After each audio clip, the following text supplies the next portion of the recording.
हे जे सगळे नेते गेले त्यांच्यावर कुठली ना कुठली तिथं कारवाई होणार होती, त्याची सगळी कागदपत्र ही भाजपकडे होते. बाबांनो, लोकसभा गेल्यानंतर एकतर तुमचा आणि तुमचे नेते अजितदादांचा या भाजपला काही फायदा राहणार नाही. लोकसभा संपली की तुम्हालाही असे ते सोडून देणार आहेत. आता यांच्या नवीन घड्याळामध्ये टाइम 4:20 आहे. म्हणजे काय, कसला गुन्हा असतो तो 420चा गुन्हा काय म्हणतो.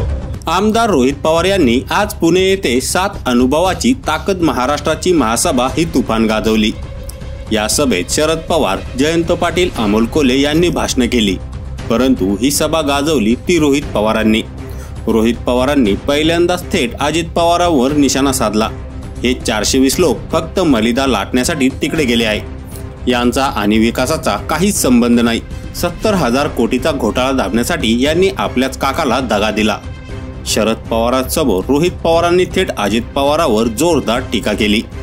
मग पैशाचा वापर केला तरी चालेल, कुटुंब फोडलं तरी चालेल, पार्टी फोडली तरी चालेल, कितीही खालच्या लेवलला गेलं तरी चालेल, पण सत्ता ही आलीच पाहिजे असा विचाराचं भाजप सरकार या देशामध्ये तिथं प्रयत्न करत आहे. आणि तसाच प्रयत्न या महाराष्ट्रामध्ये काही महिन्यांपूर्वी झाला. तसं बघितलं तर 1.5 वर्षापूर्वी मराठी माणसांची अस्मिता टिकावी यासाठी बाळासाहेब ठाकरे साहेबांनी जी पार्टी शिवसेना उभी केली ती पार्टी फोडली गेली.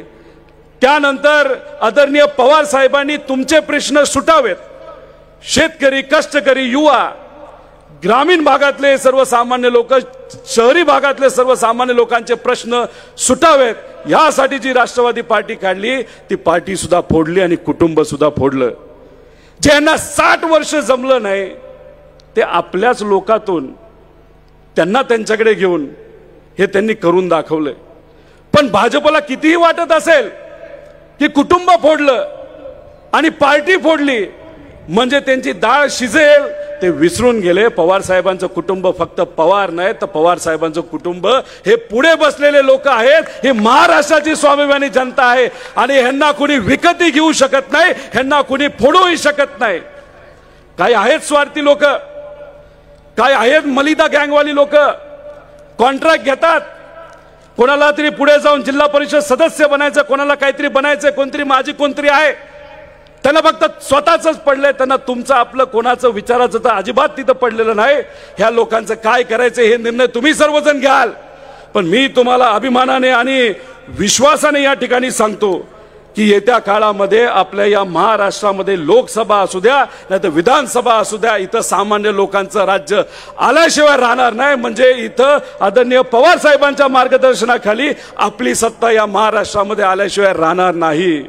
साहेबांचं प्रेम एका कार्यकर्त्यावर केवढं आहे ते बघायचं असेल तर मग वळसे पाटील साहेबांना भेटलं पाहिजे असं पूर्वी त्या ठिकाणी आम्हाला वाटायचं. जेव्हा पार्टी फुटत होती तेव्हा 50-55 लोक गेली तरी चालतील, नाही तर कदाचित जातील, पण एक व्यक्ती पवार साहेबांना सोडणार नाही असं आम्हा सगळ्यांना वाटत होतं, ते म्हणजे वळसे पाटील साहेब.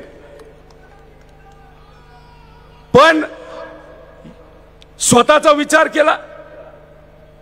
म्हणतात कारवाई होत नाही, कारवाई होणार नव्हती तरी मी गेलो. खोटं बोलतात ते. हे जे सगळे नेते गेलेत त्यांच्यावर कुठली ना कुठली तिथं कारवाई होणार होती, त्याची सगळी कागदपत्र ही भाजपकडे होते.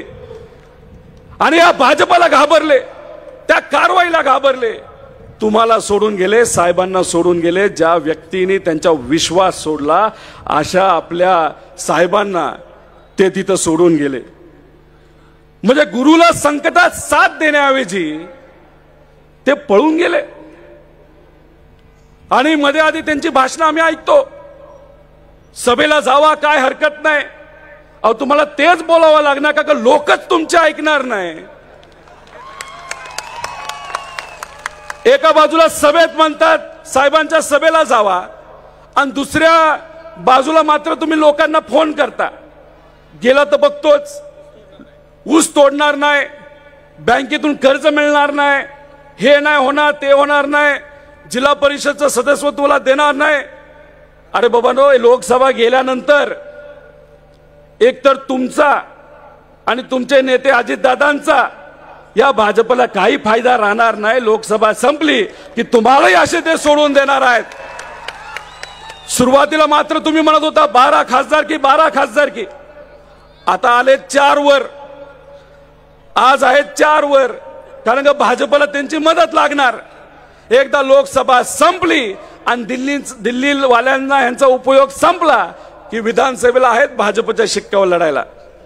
ही अशी या लोकांची परिस्थिती आहे। खरं तर विकासासाठी आम्ही गेलो असं म्हणतात।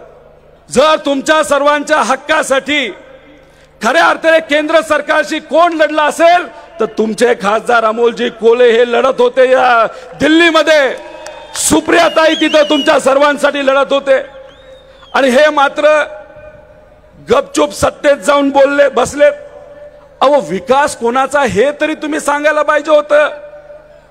विकास तुमचा असू शकतो, अरे पण सामान्य लोकांचा विकासाच्या बद्दल तुम्ही काय बोलणार, काय करणार याच्याबद्दल बोला।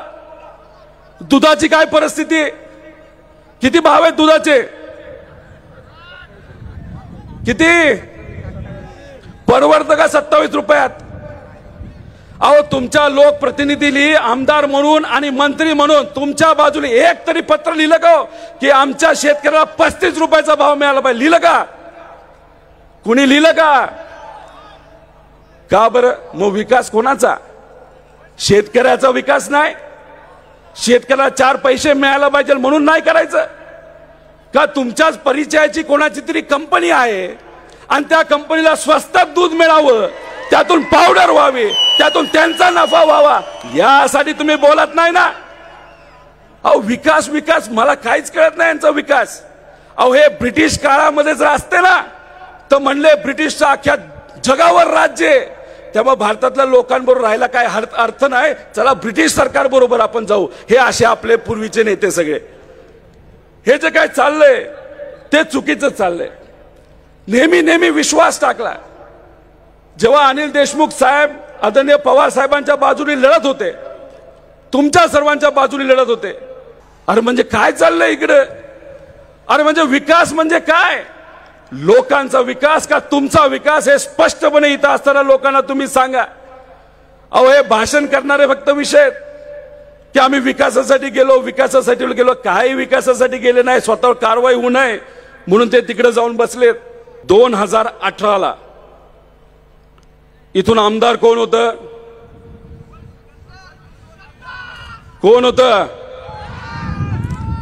सत्ता कोणाची होती? भाजपची सत्ता होती का नव्हती? भाजप शिवसेनेची त्या काळामध्ये सत्ता होती का नव्हती?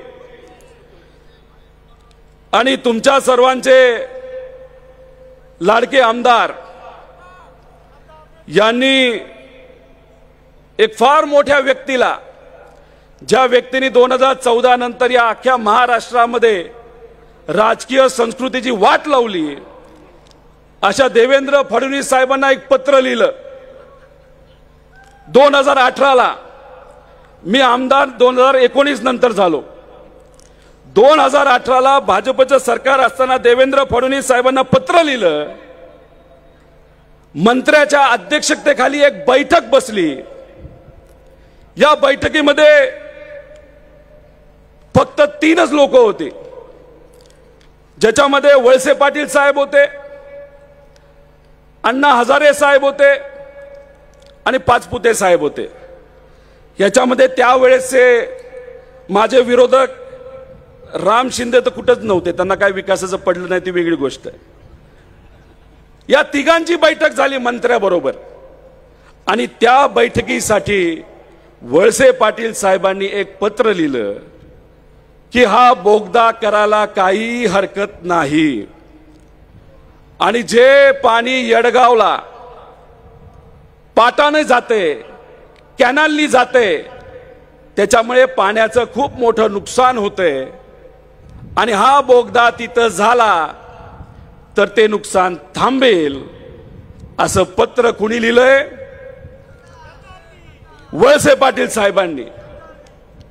अशा पद्धतीने ते जर वागत असतील आणि इथं येऊन माझं नाव सांगतात, अहो उलट आदरणीय पवार साहेबांनी पुढाकार घेतला, जयंत पाटील साहेब इथं आहेत आणि निर्णय घेत असताना हा निर्णय आपल्याला नगर जिल्ह्यासाठी तिथे असणाऱ्या लोकांसाठी घ्यावा लागेल, पण आमच्या आंबेगावच्या लोकांना विश्वासात घेतल्याशिवाय घेऊ नका असं पवार साहेबांनी तिथं सांगितलं.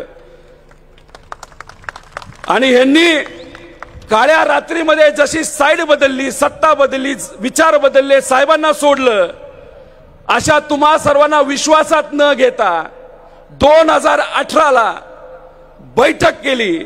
मग आम्ही असं समजायचं का त्यावेळेस आंबेगाव शिरूरच्या मतदारसंघाला तुम्ही सोडण्याचा विचार केला होता, त्यावेळेस तुम्ही साहेबांना सोडण्याचा विचार केला होता, त्यावेळेस तुम्ही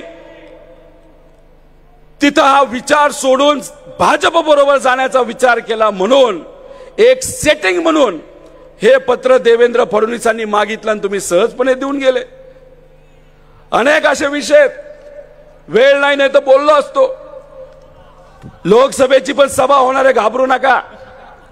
एक तर लोकसभेसाठी अमोल कोल्हेंना विजय करण्याची सभा होणार आहे, आणि दुसरी सभा अमोल कोल्हे परत एकदा जेव्हा खासदारीतून होणार त्याची विजयाच्या सभेला सुद्धा आम्हा सगळ्यांना यायचंय.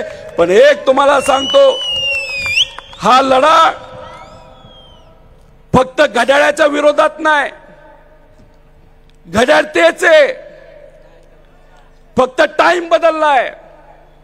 आपल्या वेळेस 10:10 होतं, आता यांच्या नवीन घड्याळामध्ये टाइम 4:20 आहे.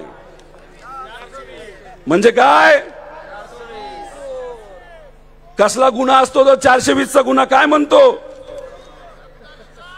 म्हणून जाता जाता फक्त आपल्या सर्वांना एवढंच सांगतो, साहेब एक एक एक एक एक येताना काही बोर्ड दिसले, पण मी एक सांगतो, याच्या पुढे फक्त हाच बोर्ड लावायचा.